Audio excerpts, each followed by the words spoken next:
বঙ্গবন্ধু কন্যাকে ঘিরে যে প্রহসনের বিচার, যে বিচারটি ইতিমধ্যে ওই জঙ্গি গোষ্ঠী চূড়ান্ত করে রেখেছে, সেই তথাকথিত রায় দিয়ে বাংলার কোটি কোটি মানুষকে প্রতিহত করা যাবে না। এবং এই প্রহসনের রায় বাংলার মানুষ মানে না, মানতে পারে না।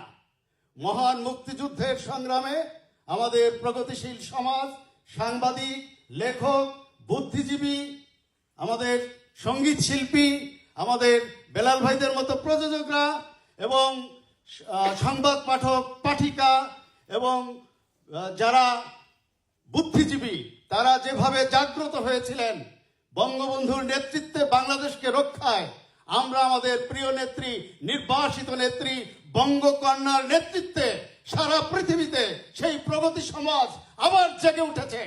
যতক্ষণ পর্যন্ত বাংলাদেশকে জঙ্গিবাদের হাত থেকে রক্ষা করা না যাবে, ততক্ষণ পর্যন্ত আমাদের সংগ্রাম চলছে এবং চলবে। সবশেষে আমি এই বলে আমার বক্তব্য শেষ করব যে জাতীয় প্রেস ক্লাবের সম্মানিত সভাপতি, আমাদের সাংবাদিক সমাজের অবিসংবাদিত নেত্রী এবং যিনি একজন বাংলাদেশের ইতিহাসে একমাত্র নারী প্রেসিডেন্ট এবং সেক্রেটারি জাতীয় প্রেস ক্লাবের, তার বক্তব্য উঠে এসেছে যে 296 জন সাংবাদিকের বিরুদ্ধে মিথ্যা মামলা দেয়া হয়েছে। আমরাও সেই মিথ্যা মামলার শিকার। আমরা এই সরকারের আমলে ইতোমধ্যেই অনেকভাবে নির্যাতিত হয়েছি এবং সেই নির্যাতনের বর্ণনা আমরা আরেকদিন দিব।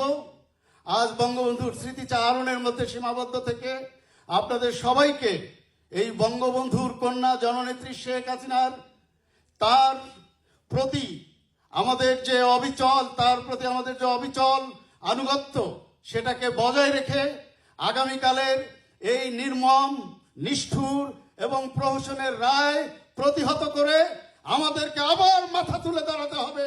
জয়